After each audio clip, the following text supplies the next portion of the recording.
Hello दोस्तों, welcome back to my YouTube channel. The topic is functional dependency in database management system. तो simply dependency का meaning क्या होता है, dependent का मीनिंग क्या होता है। तो एग्जांपल लेते हैं। अगर एक कंपनी है तो कंपनी में जो सीईओ है, जो मैनेजर है, जो भी एम्प्लॉयज़ है, वो सब डिपेंडेंट किसके ऊपर है? कंपनी के ऊपर। मतलब अगर कंपनी एग्जिस्ट करेगी तभी तो ये सारे एंटिटीज एग्जिस्ट करेगी ना कंपनी के अंदर। तो सिंपली ये था डिपेंडेंसी का मीनिंग। तो दोस्तों स्टार्ट करते हैं वीडियो के साथ। और वीडियो को स्टार्ट करने से पहले आई वुड रिकमेंड कि अगर आपको वीडियो अच्छा लगे तो उसको लाइक करें, शेयर करें और चैनल को सब्सक्राइब करें। स्टार्ट करते हैं वीडियो के साथ। सबसे पहले व्हाट इज फंक्शनल डिपेंडेंसी। तो फंक्शनल डिपेंडेंसी एक सिंपली एक कंस्ट्रेंट है, एक क्राइटेरिया है जो हम लोगों को बताता है कि जो एट्रीब्यूट्स है एक डेटाबेस के अंदर, उनके बीच में आपस में क्या रिलेशनशिप है। मतलब एक एट्रीब्यूट दूसरे एट्रीब्यूट पर कैसे किस तरह से डिपेंडेंट है। अब फंक्शनल डिपेंडेंसी हम लोग को हेल्प करता है डेटा की क्वालिटी मेंटेन करने में डेटाबेस के अंदर। मतलब कैसे? अगर समझिए मैं आपको एक डेटा दे देता हूँ और जो डेटा सॉर्टेड नहीं है तो आपको कितनी कंफ्यूजन होगी, कितनी तकलीफ होगी वो डेटा को समझने के लिए। मतलब उस डेटा की क्वालिटी बुरी है। लेकिन फंक्शनल डिपेंडेंसी क्या करता है कि डेटा को फुल सॉर्ट कर देता है वो एकदम। मतलब आपस में डेटा का क्या रिलेशनशिप है, कौन सा डेटा किसके ऊपर कैसे डिपेंडेंट है, ये सब बता देता है, जिससे डेटा को समझना आसान हो जाता है और डेटा की क्वालिटी बढ़ जाती है। अब सिंपल है कि फंक्शनल डिपेंडेंसी मतलब बहुत इंपॉर्टेंट रोल प्ले करता है डेटाबेस में ये आइडेंटिफाई करने के लिए कि डेटाबेस अच्छा है या डेटाबेस बुरा है। मतलब कैसे? अगर डेटाबेस सॉर्टेड है तो डेटाबेस के अंदर, मतलब अगर डेटाबेस के अंदर सारे डेटा सॉर्टेड है मतलब वो अच्छा डेटाबेस है। और डेटाबेस के अंदर डेटा डेटा एकदम कंफ्यूज्ड वे में स्टोर्ड है तो मतलब डेटाबेस का डिजाइन बुरा है। अब फंक्शनल डिपेंडेंसी को हम लोग डिनोट कैसे करते हैं? तो सिंपली उसको ये एरो साइन से डिनोट करते हैं। और अगर आपको लिखना हो कि X Y dependent on X तो कैसे रिप्रेजेंट करेंगे आप? तो सिंपली आपने लिखना है X Y dependent on X, मतलब एक्स एरो वाई। तो इसका मतलब क्या है कि Y is dependent on X, मतलब वाई का एग्जिस्टेंस डिपेंड करता है एक्स के एग्जिस्टेंस पर। अब लेते हैं एग्जाम्पल ऑफ फंक्शनल डिपेंडेंसी। तो एग्जाम्पल में दोस्तों हम लोग सिंपली एक टेबल लेंगे। तो टेबल में हमारे पास क्या है? 3 कॉलम्स है, ब्रांच नेम, ब्रांच सिटी और असेट्स। अब ये टेबल अगर हम लोग ध्यान से देखेंगे तो हमारे पास कुछ इन्फॉर्मेशन है टेबल के अंदर। लेकिन अगर क्लियरली देखेंगे दोस्तों तो हम लोग को पता चल जाएगा कि ब्रांच नेम से हम लोग को ब्रांच सिटी और असेट्स मिल जाएगा। मतलब अगर मैं आपको बैंक का एक ब्रांच बताता हूँ कि समझिए एक ब्रांच है आईसीआईसीआई बैंक, और उसका ब्रांच का नेम बता दिया कि उसका ब्रांच नेम है उसका बैंड्रा कुर्ला कॉम्प्लेक्स, उसका ब्रांच नेम है। तो ब्रांच नेम से आपको मालूम पड़ जाएगा कि वो ब्रांच कौन सी सिटी में आता है और ब्रांच के कितने असेट्स है। तो सिंपली हम लोग क्या बोल सकते हैं कि branch city is dependent on branch name as well as assets are dependent on branch name. तो अब इसको हम लोग लिखेंगे कैसे दोस्तों? तो branch city is dependent on branch name and assets are dependent on branch name. एक और एग्जांपल लेते हैं दोस्तों इसका। इस एग्जाम्पल में हमारे पास चार कॉलम्स है, employee number, employee name, salary और सिटी, और उन सबके कुछ ना कुछ वैल्यूज है। अब हम लोग को सिंपली पता है कि सैलरी से तो मालूम नहीं पड़ेगा बाकी सारे डेटा एम्प्लॉय के बारे में, ना ही एम्प्लॉय की सिटी से मालूम पड़ेगा बाकी सारे डेटा। क्यों? क्योंकि सैलरी बहुत लोगों की सेम हो सकती है, सिटी बहुत लोगों का सेम हो सकता है, और एम्प्लॉय नेम भी काफ़ी लोगों का सेम हो सकता है। लेकिन एम्प्लॉय नंबर, जैसे कि स्कूल का रोल नंबर होता है, रजिस्ट्रेशन नंबर था, वैसे ही एम्प्लॉय नंबर भी एम्प्लॉयज़ का यूनिक होता है। तो एम्प्लॉय नंबर अगर हम लोग किसी एम्प्लॉय का मालूम पड़ जाए तो एम्प्लॉय नंबर से हम लोग को एम्प्लॉय नेम्स मालूम पड़ सकता है, सैलरी मालूम पड़ सकती है और सिटी मालूम पड़ सकती है एम्प्लॉय की। तो सिंपली हम लोग क्या बोल सकते हैं कि employee name is dependent on employee number, salary is dependent on employee number, city is dependent on employee number. मतलब अगर हम लोग को बोलूँगा कि एम्प्लॉय नंबर 2, तो आपको नेम मालूम पड़ जाएगा कि एम्प्लॉय नंबर 2 का नेम है जोन्स, उसकी सैलरी है 38,000 और उसका सिटी है स्टैमफर्ड। अब इसको लिखना कैसे है दोस्तों? तो सिंपली इसको लिखते हैं हम लोग ऐसे दोस्तों। तो employee name is dependent on employee number, employee salary is dependent on employee number, city is dependent on employee number. तो ये सारी चीज़ें डिपेंडेंट है किसके ऊपर? एम्प्लॉय नंबर पर। तो हम लोग बोल सकते हैं कि ये तीनों चीज़ें फंक्शनली डिपेंडेंट है एम्प्लॉय नंबर पर। होप आपको यहाँ तक समझा होगा दोस्तों। अब आगे जाते हैं। अब देखते हैं कुछ की terms in for functional dependency. अब ये सारे उसके की टर्म्स है, जो मेन टर्म्स है। पहला है एक्सियोम। एक्सियोम का सिंपल मीनिंग होता है रूल्स। मतलब ये क्या बोलता है कि डेटाबेस के अंदर, रिलेशनल डेटाबेस के अंदर जो भी डेटा है उनके बीच में जो भी फंक्शनल डिपेंडेंसीज है उनको आइडेंटिफाई कर लो। अब दूसरा रूल है डिकम्पोजिशन। ये रूल क्या बोलता है कि अगर आपके पास एक टेबल है, उसके अंदर दो एंटिटीज है और दोनों एंटिटीज डिटरमाइन होती है सेम प्राइमरी की से, तो ये बेटर होगा कि अगर आप उस टेबल को दो डिफरेंट टेबल्स में डिवाइड कर दे, मतलब उस टेबल को सेपरेट करके दो डिफरेंट टेबल बना दे और वो दोनों एंटिटीज को अलग अलग टेबल में स्टोर कर दो। अब तीसरा है डिपेंडेंट और डिटर्मिनेंट। दोस्तों मैं इसका आपको एग्जांपल क्या समझाता हूँ, डिपेंडेंट और डिटर्मिनेंट होता क्या है। तो पीछे आते हैं वापस से। तो अब यहाँ पर देखिए, employee name is dependent on employee number. तो जो राइट साइड में होता है, जो एम्प्लॉय नेम है, इसको हम लोग बोलते हैं डिपेंडेंट। क्यों? क्योंकि ये डिपेंड करता है किसी दूसरे के ऊपर। अब ये एम्प्लॉय नंबर जो कि लेफ्ट साइड में हमारे पास, इसको हम लोग बोलते हैं डिटर्मिनेंट, क्योंकि इसके ऊपर डिपेंडेंट है एम्प्लॉय नेम। मतलब ये डिटरमाइन करता है कि एम्प्लॉय नेम एग्जिस्ट करेगा कि नहीं करेगा। फिर आते हैं यूनियन के पास। तो यूनियन क्या बोलता है हम लोग को? यूनियन एक रूल है जो हम लोग बताते हैं कि अगर हमारे पास दो टेबल्स है जो कि सेपरेट है और दोनों का प्राइमरी की सेम सेम है, तो ये बेटर होगा कि हम लोग वो दो टेबल को मर्ज कर एक सिंगल टेबल बना दे। अब देखते हैं रूल्स ऑफ फंक्शनल डिपेंडेंसी। तो तीन मोस्ट इंपॉर्टेंट रूल क्या है फंक्शनल डिपेंडेंसीज के? पहला है रिफ्लेक्सिव रूल। मतलब अगर आपके पास एक सेट ऑफ एट्रीब्यूट्स है x और y x का एक सबसेट है, तो सिंपली उसका मीनिंग क्या हो गया कि y डिपेंडेंट है x के ऊपर। देखिए हम लोग को सिंपल पता है कि कोई भी लोअर लेवल का बंदा हायर लेवल के बंदे के ऊपर डिपेंडेंट होता है हमेशा। मतलब जो हायर लेवल का बंदा अगर एक सेट है तो लोअर लेवल का बंदा उसका सबसेट हो जाएगा। अगर एग्जांपल लेंगे कंपनी का, तो जो एम्प्लॉयज़ होते हैं, जो डेवलपर्स होते हैं, जो भी मतलब जो छोटे लेवल पे एम्प्लॉयज़ होते हैं, वो डिपेंडेंट होते हैं टीम लीडर के ऊपर और टीम लीडर डिपेंडेंट होता है मैनेजर के ऊपर। तो सिंपली हम लोग हायरार्की पता चल गई दोस्तों कि क्या किसका सबसेट है और कौन किसके ऊपर डिपेंडेंट है। मतलब एम्प्लॉयज डिपेंडेंट होंगे टीम लीडर पर और टीम लीडर डिपेंडेंट होगा मैनेजर के ऊपर। नेक्स्ट है ऑगमेंटेशन रूल। इसका मतलब क्या होता है कि अगर y x के ऊपर डिपेंडेंट है, अगर हम लोग एक नई एट्रीब्यूट सेट c को इंट्रोड्यूस करते हैं टेबल में, तो फिर yc भी डिपेंडेंट होगा xc के ऊपर।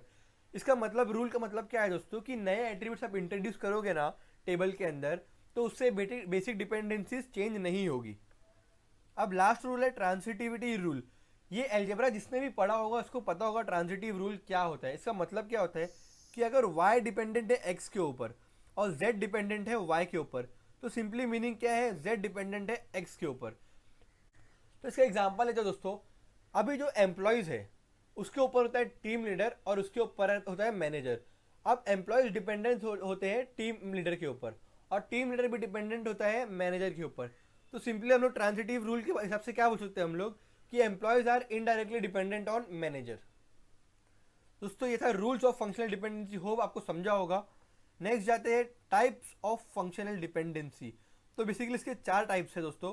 पहला है मल्टी वैल्यू डिपेंडेंसी, दूसरा है ट्रिवियल फंक्शनल डिपेंडेंसी, तीसरा है नॉन ट्रिवियल फंक्शनल डिपेंडेंसी, चौथा है ट्रांजिटिव फंक्शनल डिपेंडेंसी। इन सबको देखते हैं डिटेल्स में दोस्तों। मल्टी वैल्यूड फंक्शनल डिपेंडेंसी, इसका मीनिंग क्या होता है कि अगर किसी एक टेबल में एटलीस्ट दो या दो से ज़्यादा एट्रीब्यूट्स किसी एक एट्रीब्यूट के ऊपर डिपेंडेंट होते हैं, तो उसको हम लोग बोलते हैं कि वहाँ पर एक multi valued functional dependency create हो गई है। अब इसमें ना हम लोग को एक चीज़ इंपॉर्टेंट है कि उस टेबल में मल्टीपल ट्यूपल्स प्रेजेंट होना चाहिए। एटलीस्ट 3 ट्यूपल्स तो होना चाहिए उसके अंदर, तभी multi valued functional dependency create हो पाएगी। एग्जाम्पल लेते हैं मल्टी वैल्यूड फंक्शनल डिपेंडेंसी का। हमारे पास यहाँ पर एक टेबल है, कार मॉडल, मैन्युफैक्चर ईयर और कलर।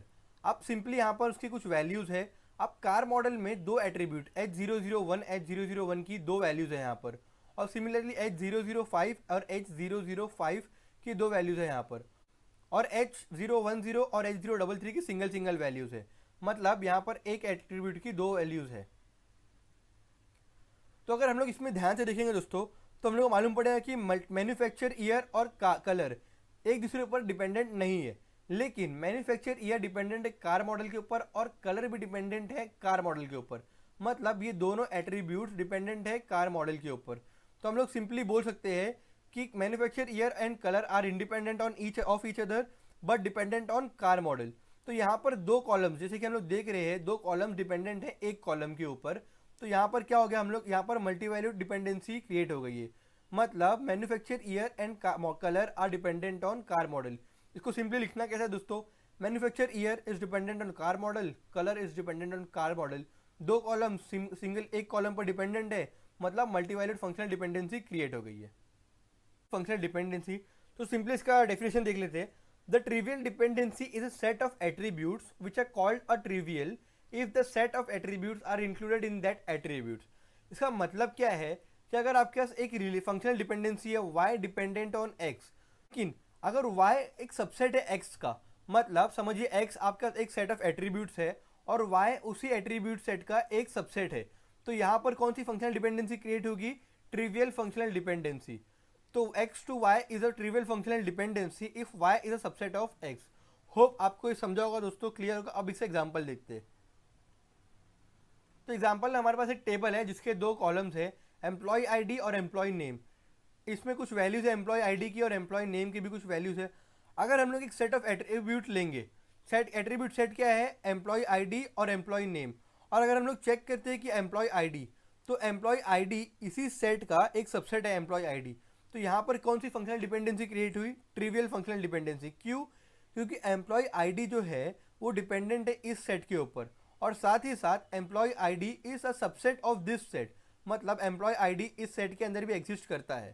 तो दोस्तों सिंपली हम लोग बोल सकते हैं कि this is a trivial functional dependency. अब जाते हैं नॉन ट्रिवियल फंक्शनल डिपेंडेंसी। तो दोस्तों ये बिल्कुल उल्टा है ट्रिवियल फंक्शनल डिपेंडेंसी का। मतलब इसमें क्या बोलता है कि अगर B is dependent on A, तो B should not be a subset of A। मतलब अगर हमारे पास एक फंक्शनल डिपेंडेंसी है x to y, तो y डिपेंडेंट होना चाहिए x के ऊपर, लेकिन y जो एट्रीब्यूट है वो x सेट ऑफ एट्रीब्यूट्स का सबसेट नहीं होना चाहिए, मतलब y x के अंदर नहीं होना चाहिए। तो सिंपली इसका हम लोग एग्जाम्पल देखते हैं दोस्तों। एग्जाम्पल हमारे पास 3 कॉलम्स है, कंपनी, CEO और एज। इनमें कुछ वैल्यूज दिए हमें। अब चेक करते हैं इसके बारे में। तो अगर हम लोग ये एग्जाम्पल देखेंगे, अगर हम लोग एक एट्रीब्यूट सेट लेते हैं कंपनी, तो CEO कंपनी के अंदर एग्जिस्ट नहीं करता है, लेकिन CEO is dependent on company. मतलब माइक्रोसॉफ्ट कंपनी रहेगी तभी तो सत्या नडेला एग्जिस्ट करेगा। तो सिंपली हम लोग को क्या मालूम पड़ेगा? हमें कंपनी से CEO का नाम मालूम पड़ जाएगा, लेकिन CEO इस एट्रीब्यूट सेट का सबसेट नहीं है। अब देखते हैं ट्रांजिटिव फंक्शनल डिपेंडेंसी। तो मैंने आपको ट्रांजिटिव रूल में बताया था डेफिनेशन कि if A is dependent on B and C is dependent on A, तो simply C is dependent on B हो जाता है। तो यहाँ पर भी उसका मीनिंग सेम है। अब ट्रांजिटिव डिपेंडेंसी एक फंक्शनल डिपेंडेंसी होती है जो इनडायरेक्टली फॉर्म हो जाती है। एग्जाम्पल क्या समझते हो उसको कैसे? अब हमारे पास एक टेबल है, कंपनी, CEO और एज उसके एंटिटीज है, उसके कॉलम्स है, उनके अंदर कुछ वैल्यूज है।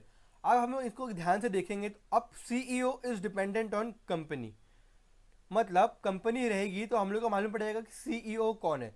उसी तरह CEO रहेगा तो हमें मालूम पड़ जाएगा कि उसकी एज क्या है। तो मतलब age is dependent on CEO, मतलब CEO is dependent on company and age is dependent on CEO। तो उसी के साथ अगर ट्रांसिटिव फंक्शनल डिपेंडेंसी का हम लोग रूल देखेंगे तो हम लोग को मालूम पड़ जाएगा कि age is indirectly dependent on company. Directly dependent तो नहीं है लेकिन इनडायरेक्टली डिपेंडेंट है। क्यों? क्योंकि कंपनी से हम लोग को CEO मिलेगा और CEO से हम लोग को उसकी एज मिलेगी।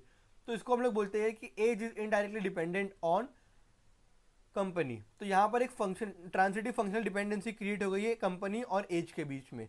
इसका दोस्तों कि ट्रांसिटिव डिपेंडेंसी कभी भी कब ऑकर होगी? जब टेबल के कम से कम या 3 से ज़्यादा एट्रीब्यूट्स होंगे। अब जाते हैं फंक्शनल डिपेंडेंसी के एडवांटेजेस के पास।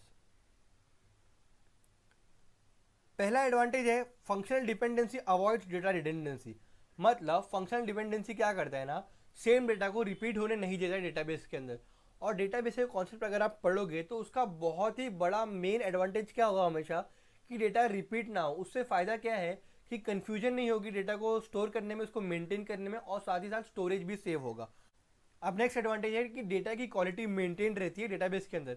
ये मैंने आपको एक्सप्लेन कर दिया था वीडियो के स्टार्ट में ही दोस्तों। नेक्स्ट एडवांटेज क्या है कि इसमें जो डेटाबेस में ना कंस्ट्रेंट्स और मीनिंग्स डिफाइंड होते हैं। अब इसका मीनिंग क्या है कि जो डेटाबेस डिजाइन करने का जो क्राइटेरिया है, उसके कंस्ट्रेंट्स, उसकी लिमिटेशंस पहले से हम लोग को डिफाइंड होती है कि भाई इसके अंदर, ये बाउंड्री के अंदर ही तुमको रहना है। मतलब एट्रीब्यूट्स के बीच में ये रिलेशन होगा, ऐसे ऐसे एट्रीब्यूट्स के बीच में ये रिलेशन होगा, ऐसे एट्रीब्यूट्स ये परफॉर्म करेंगे, ये वैल्यूज होल्ड करेंगे।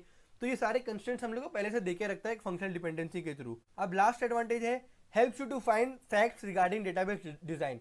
मतलब हम लोग को डेटाबेस डिजाइन क्यों हुआ है, क्या वैल्यूज में स्टोर करती है, डेटा का क्या वैल्यू है इसके अंदर, डेटा क्या स्टोर्ड, कैसे स्टोर्ड है, डेटा क्यों स्टोर्ड है, ये सारे फैक्ट्स हम लोग को मालूम पड़ जाते हैं सिंपली फंक्शनल डिपेंडेंसी की हेल्प की वजह से। तो दोस्तों ये था ऑल अबाउट फंक्शनल डिपेंडेंसी। अगर आप यहाँ तक पहुँच गए हो तो आई एम श्योर कि आप रिटर्न एग्जाम में क्वालिफाई हो जाओगे, वाइवा में क्वालिफाई हो जाओगे इस टॉपिक को लेकर, और कॉर्पोरेट इंटरव्यूज में भी क्वालिफाई हो जाओगे। आप ये सारे डेटा को यूज़ कर सकते हैं अपने रिटर्न एग्जाम के लिए, वाइवा के लिए और कॉर्पोरेट इंटरव्यूज़ के लिए। तब तक के लिए thank you so much for watching this video. Do like, share and subscribe to my YouTube channel दोस्तों। और यहाँ से सब्सक्राइब करना दोस्तों। मोर informative videos are coming up on database management system as well as on programming languages and other computer science related technologies.